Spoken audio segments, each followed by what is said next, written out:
তোমাকে চাই, শুধু তোমাকে চাই, আর কিছু জীবনে পাই বা না পাই।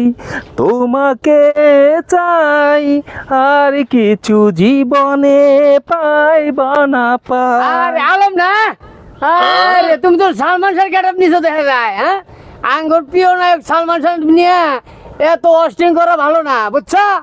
সালমান শাহ আঙ্গুর মনের ভিতরে লেখা আছে।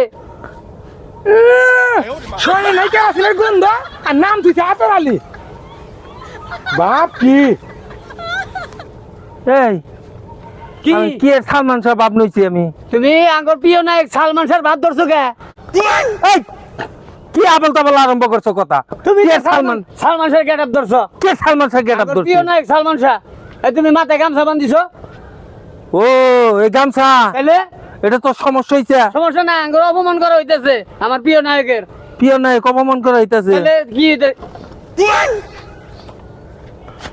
ও এই জন্য তুমি মাথায় গামছা বাঁধছো? এখন কারো অপমান করা হইছে? তুমি আগে কবা না? আগেই কইতাছি। আগে কইতাছি। এখন আমার নিয়ে রুস্টিং হইছে না তাইলে? হ্যাঁ। এই, আবার এই যে গগ্গ দেয় কয় কি শৈলে নাই কেরাসিনে কোন তোর নাম হইছে আতর আলী। এই আমি আতর আলী থাকি আর আলম বাদশা থাকি। হারামজাদা কি দিলি? হারামজাদা আল্লাহ, মনে হয় যে সালমান শাহর মতোই মার দিলাম মনে হয়। ভবিষ্যতে নায়ক হওয়ার চান্স আছে আমার মনে হয়। ইনশাআল্লাহ।